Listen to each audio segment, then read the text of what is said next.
हाय, good morning. आज हम सभी 9th क्लास का राजनीतिक विज्ञान लोकतंत्र क्या, लोकतंत्र क्यों, इस अध्याय को देखेंगे। तो पहले इसके जो स्मरणीय तथ्य है उसको हम लोग पहले देखते हैं। उसके बाद हम इसके objective, short long type question को देखेंगे। तो पहले हम लोग समझते हैं लोकतंत्र का अर्थ। लोकतंत्र का अर्थ क्या होता है। तो यहाँ देख सकते हैं लोकतंत्र का अर्थ पहले हम लोग समझते हैं। डेमोक्रेसी यानी कि लोकतंत्र यूनानी शब्द डेमोक्रेशिया से बना है।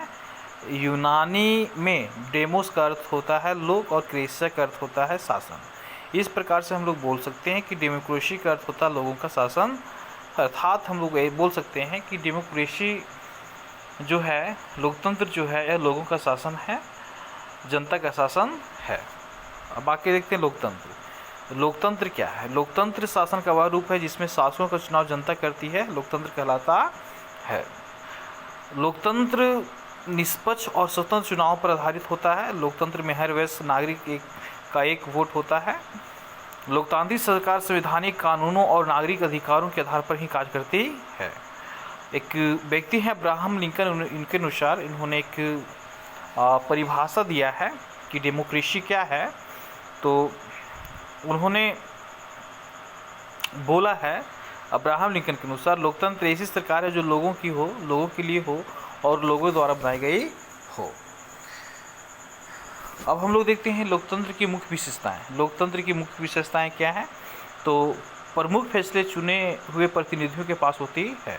अर्थात जो भी फैसले लेते हैं वो जनता के द्वारा जो चुने गए प्रतिनिधि होते हैं उनके पास होती है। दूसरा है जो चुनाव होगा वो स्वतंत्र और निष्पक्ष रूप से चुनाव होता है। जो चुनाव होते हैं विधानसभा का हो, लोकसभा का हो, पंचायती राज व्यवस्था का हो, वो चुनाव होते हैं स्वतंत्र और निष्पक्ष रूप से चुनाव होते हैं। उसके बाद अगला जो विशेषता है वो है एक व्यक्ति एक वोट एक मोल। अर्थात जो भी व्यक्ति हैं, गरीब हो या अमीर हो, सभी व्यक्तियों के एक वोट देने का अधिकार है और सभी के वोटों का मोल जो है, भाव है, जो वैल्यू है, एक ही है। अगला है कानूनों का राज और अधिकारों का आदर। अगला है सरकार संविधान द्वारा बनाए गए बुनियादी कानूनों और नागरिक अधिकारों के दायरे में रहकर कार्य करती है। अर्थात जो भी सरकार बनेंगे वे सभी संविधान के द्वारा जो बनाए गए बुनियादी कानून हैं और नागरिक अधिकार हैं उसी के दायरे में रहकर कार्य करना है। आगे देखते हैं लोकतंत्र का बृहद अर्थ क्या है। तो लोकतंत्र का बृहद अर्थ एक ऐसी शासन प्रणाली से है जिसमें सभी नागरिकों को, चाहे वह शक्तिशाली हो या कमजोर, उसकी बात का समान महत्व हो। अगला है सरकार नागरिकों को बुनियादी सुविधाएं प्रदान करने के लिए प्रतिबद्ध होता है और लोकतंत्र के लाभों का वितरण समान रूप से हो। सामाजिक, आर्थिक और राजनीतिक क्षेत्र में समानता की स्थापना हो। गरीबी, अशिक्षा, भुखमरी जैसी कमजोरियों को ज़्यादा से ज़्यादा सरकारी प्रयास द्वारा सॉल्व कर दिया जाए। ये लोकतंत्र का बृहद अर्थ है। अब हम लोग देखते हैं लोकतांत्रिक सरकार की प्रमुख विशेषताएं। नागरिकों को भाषण देने व विचार व्यक्त करने की पूर्ण स्वतंत्रता है। जो भी नागरिक है वो भाषण दे सकते हैं, अपना विचार व्यक्त कर सकते हैं। अगला है स्वतंत्र और निष्पक्ष रूप से चुनाव करने की व्यवस्था। अगला है राजनीतिक दलों को स्वतंत्र रूप से काम करने की आज्ञा। व्यापारियों को व्यापारिक संघ स्थापित करने की स्वतंत्रता और प्रेस की आज़ादी।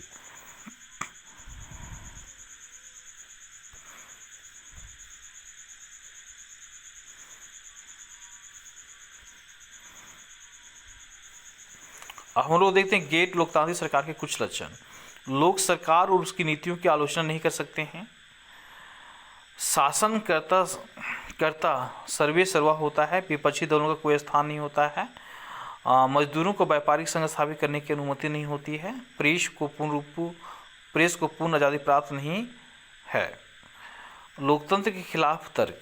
लोकतंत्र में नेता बदलते रहते हैं, इससे अस्थिरता पैदा होती है। जैसे कि लोकतंत्र है तो लोकतंत्र में हमेशा सरकारें चेंज होती रहती है, इस कारण से स्थिरता पैदा होती है ना।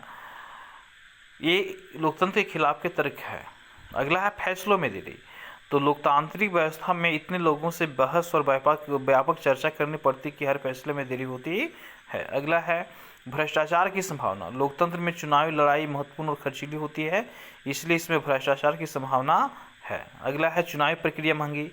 लोकतंत्र में चुनावी लड़ाई महत्वपूर्ण और खर्चीली होती है। अगला है समान लोगों को सही फैसला लेने में कठिनाई। समान लोगों को पता नहीं होता कि उनके लिए क्या चीज़ अच्छी है और क्या चीज़ बुरी है, इसलिए उन्हें किसी चीज़ का फैसला लेने में कठिनाई होती है।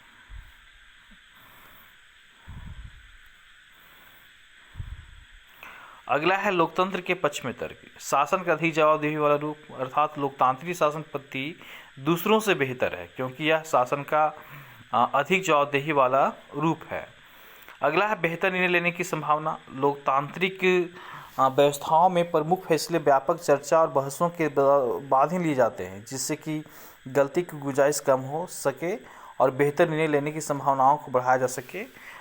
अगला है नागरिकों का सम्मान। लोकतंत्र नागरिकों का सम्मान बढ़ाता है। जो हैसियत नागरिकों की लोकतांत्रिक व्यवस्था में है वह किसी अन्य शासन व्यवस्था में नहीं है। मतभेदों टकराव की संभालने का तरीका उपलब्ध कराना। लोकतंत्र मतभेदों टकराव को संभालने का तरीका उपलब्ध कराता है। अगला है गलतियों के सुधार में अवसर। सबसे महत्वपूर्ण विशेषता यह है कि यह हमें अपनी गलती ठीक करने का फैसला देता है, मौका देता है। कौन? लोकतांत्रिक शासन व्यवस्था और फिर लोकतंत्र। अन्य में ऐसा सुविधा नहीं है।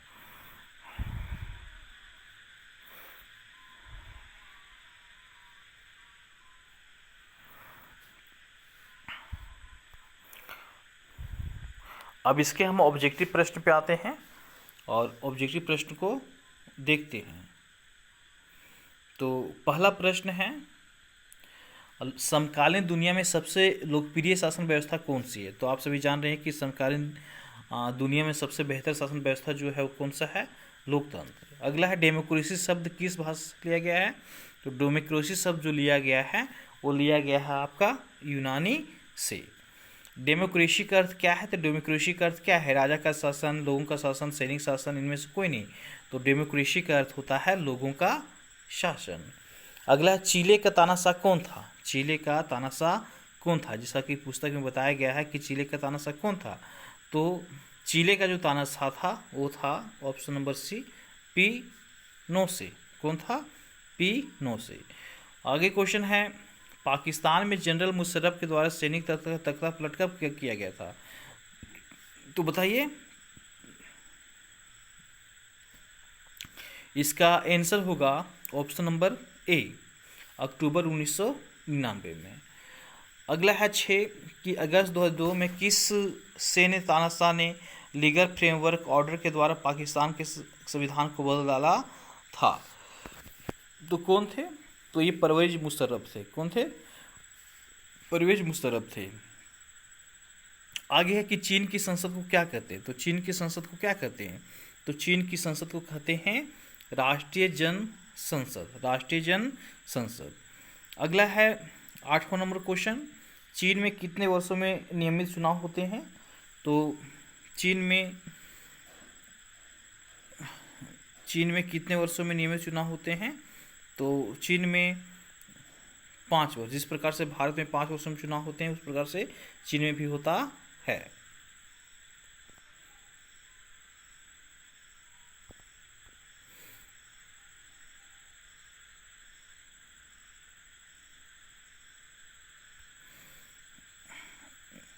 हम लोग 8 नंबर क्वेश्चन देखते थे, अब 9 नंबर क्वेश्चन देखते हैं। लोकतंत्र में अंतिम निर्णय लेने की शक्ति किसके पास होती है? तो लोकतंत्र में निर्णय लेने की शक्ति किसके पास होती है? तो लोगों द्वारा चुने गए प्रतिनिधि के पास। ऑप्शन नंबर ए, 9 का ऑप्शन नंबर ए हो जाएगा। मैक्सिको कब आज़ाद हुआ था? तो मैक्सिको जो आज़ाद हुआ था 1930 में आज़ाद हुआ था। मैक्सिको में राष्ट्रपति पद के लिए चुनाव कितने वर्षों में होते हैं? तो मैक्सिको में राष्ट्रपति पद के चुनाव जो होते हैं वे 6 वर्षों में होते हैं। 6 वर्षों में होते हैं।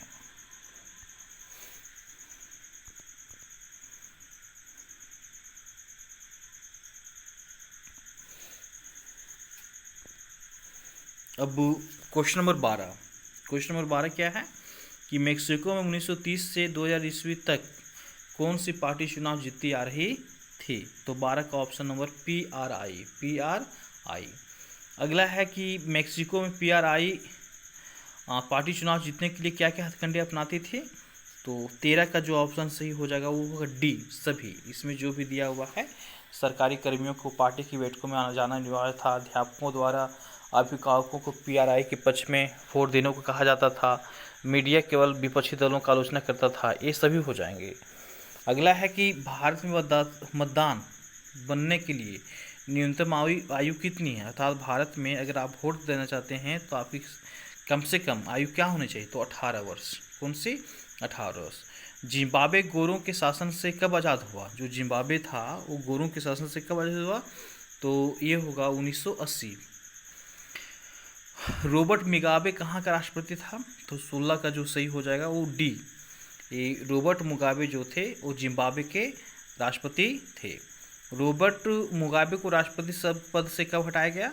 तो 17 का जो राइट आंसर हो जाएगा वो हो जाएगा आपका 2017।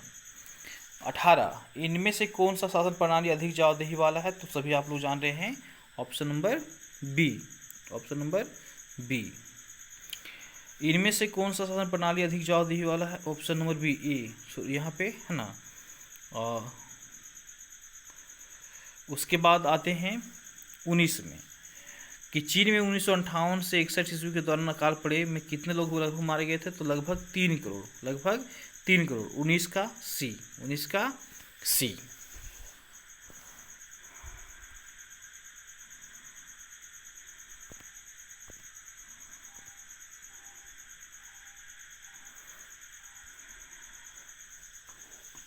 और 19 तक हो गया है।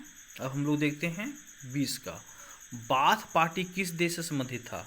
बाथ पार्टी किस देश से संबंधित था? तो इसका ऑप्शन नंबर डी होगा, सीरिया से था। एस्टोनिया नामक देश में किस अल्पसंख्यक समाज को मतदान का अधिकार प्राप्त करने में मुश्किल होती थी? तो इसका जो आंसर होगा डी, रूसी अल्पसंख्यक को। सन 2015 ईस्वी तक किस देश में औरतों को वोट देने का अधिकार प्राप्त नहीं था? तो जो 22 का आंसर हो जाएगा ए, सऊदी अरब। सऊदी अरब।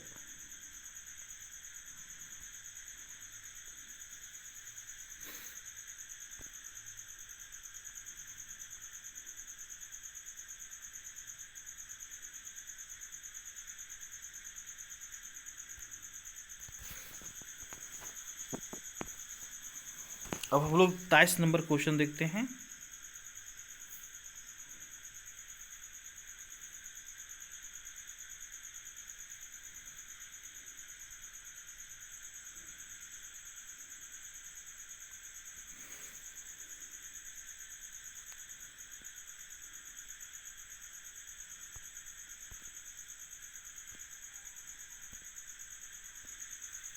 अब हम लोग सभी 23 नंबर क्वेश्चन देखते हैं कि किस देश में भारतीय मूल के नागरिकों का वोट का मूल्य वहाँ के मूल वासियों से कम है? तो 23 नंबर का ऑप्शन जो हो जाएगा वो हो जाएगा 23 नंबर का ऑप्शन हो जाएगा ए, पीजे। अगला है भारत में कौन सी शासन व्यवस्था है? तो हम लोग जान रहे कि भारत में कौन सी शासन व्यवस्था है? सी, लोकतांत्रिक। लोकतांत्रिक शासन व्यवस्था का निम्नलिखित गुण नहीं है। या शासन को अधिक जवाबदेही, ये तो है। बेहतर निर्णय लेने की संभावना बढ़ाता है, ये भी है। मध्यम टकराव को संभालता है, ये भी ठीक है। नागरिकों को सम्मान नहीं करता, ये ऑप्शन नंबर डी। ये आपका गलत हो जाएगा, 25 का डी। अगला है निम्नांकित में से कौन सा देश गैर लोकतांत्रिक देश है? तो 26 का जो राइट आंसर हो जाएगा वो हो जाएगा आपका बी, सऊदी अरब।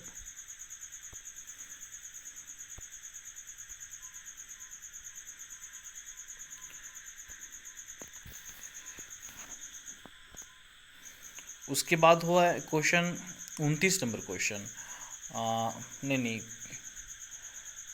27 नंबर। निम्नांकित में कौन सा देश लोकतांत्रिक देश है? 27 का क्वेश्चन जो है, निम्नांकित में कौन सा देश लोकतांत्रिक देश है? तो 27 का जो राइट आंसर हो जाएगा वो संयुक्त राज्य अमेरिका हो जाएगा, संयुक्त राज्य अमेरिका। अगला है सैनिक शासन अथवा राजतंत्र किस प्रकार के शासन है? तो ये हो जाएंगे आपके गैर लोकतांत्रिक। कौन से हो जाएंगे? गैर लोकतांत्रिक। ऑप्शन नंबर 28 का बी, 28 का बी हो जाएगा। विश्व के अधिकतर देशों में कौन सी शासन व्यवस्था कायम है? तो विश्व के अधिकतर देशों में जो शासन व्यवस्था कायम है वो है आपका लोकतांत्रिक। कौन सा है? लोकतांत्रिक। 30 नंबर, इनमें से कौन सी शासन प्रणाली अधिक जवाबदेही वाला है? तो हम लोग जान रहे हैं कि कौन सी है, 30 का ए, लोकतांत्रिक। लोकतंत्र क्या है, लोकतंत्र क्यों नामक शीर्षक पाठ में कौन सी मैडम बच्चों में वार्तालाप कर रही है? तो यह है लिंगदोह मैडम, 31 का ए। आगे, पाकिस्तान में जनरल परवेज मुशर्रफ ने कब जनमत संग्रह करवाया था? तो इन्होंने, परवेज मुशर्रफ ने जनमत संग्रह करवाया था 2002 में, ऑप्शन नंबर बी। अगला क्वेश्चन है, जनमत संग्रह द्वारा राष्ट्रपति परवेज मुशर्रफ ने अपना कार्यकाल कितने वर्षों के लिए बढ़ा लिया था? तो इन्होंने अपना कार्यकाल जो था 5 वर्ष के लिए बढ़ा लिया था, परवेज मुशर्रफ ने।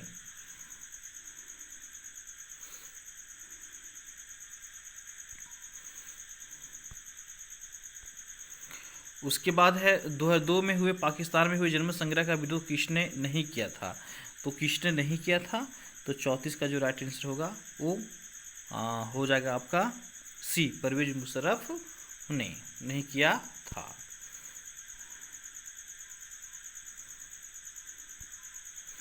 अब हम लोग 35 नंबर में आते हैं कि चीन के राष्ट्रीय जनसंसद को चीनी भाषा में क्या कहते हैं? तो चीन की राष्ट्रीय जनसंसद को चीनी भाषा में क्या नाम है? तो इसका जो 35 का आंसर हो जाएगा, 35 का ए, क्वांग्यो रेमिन दाई वियाओ दाहुई। अगले 36 नंबर क्वेश्चन, जानू पीएफ राजनीतिक दल से किस देश से संबंधित है? तो जानू पीएफ जो है वो आपका संबंधित है जिम्बाब्वे से। किससे? जिम्बाब्वे से। और 37 नंबर का जो ऑप्शन सही हो जाएगा वो हो जाएगा डी। 38 का जो हो जाएगा वो 38 का भी हो जाएगा आपका डी। और 39 का जो हो जाएगा वो हो जाएगा आपका सी। 39 का हो जाएगा आपका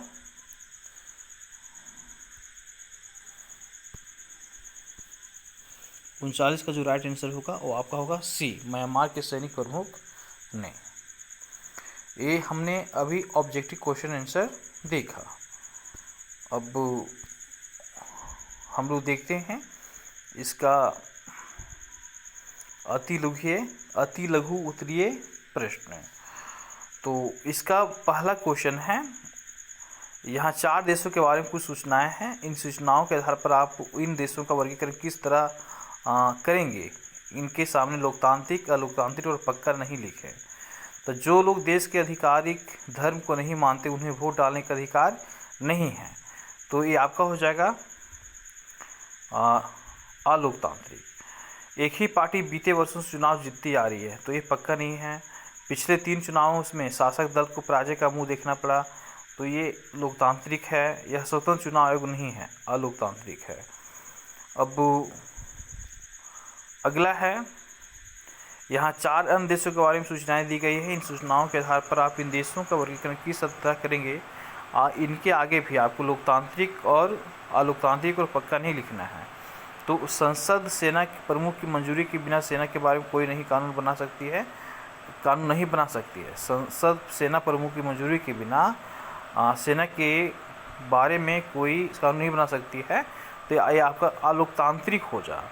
संसद न्यायपालिका के अधिकारों में कटौती का कानून नहीं बना सकती है, लोकतांत्रिक होगा।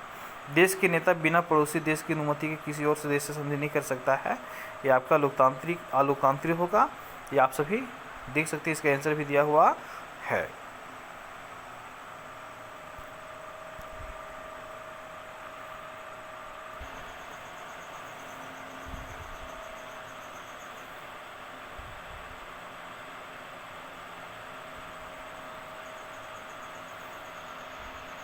कल जो टेस्ट लेंगे उसका पहला प्रश्न ये है कि अन्य शासन व्यवस्थाओं से लोकतांत्रिक शासन व्यवस्था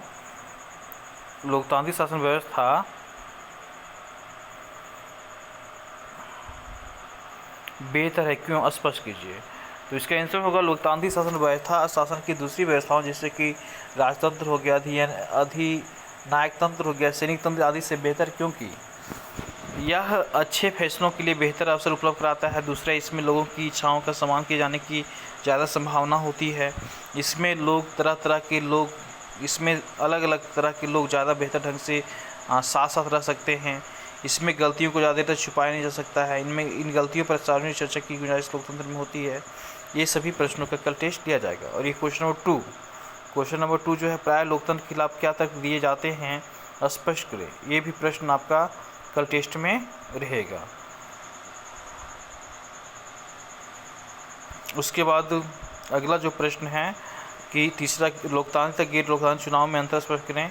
ये भी प्रश्न आपका रहेगा। फिर ये मतदान का अधिकार सिर्फ अधिकार नहीं बल्कि एक कर्तव्य है, स्पष्ट करें। ये भी प्रश्न रहेगा, जिसका आंसर ये देखिए आपका यहाँ से दिया हुआ है। ये आंसर ये दिया हुआ है। फिर आगे चलते हैं। ये प्रश्न 5वें नंबर क्वेश्चन ये रहेगा कि जनरल परवेज मुशर्रफ ने पाकिस्तान में लोकतंत्र कैसे ख़त्म कर दिया, स्पष्ट करें।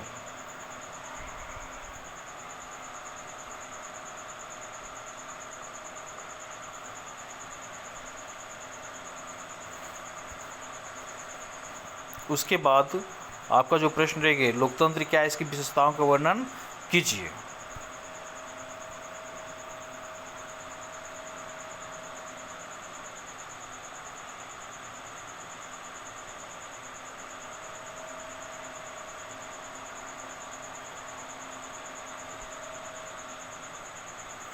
यही 5-6 क्वेश्चन जो आपको दिए हैं, इनका कल टेस्ट होगा।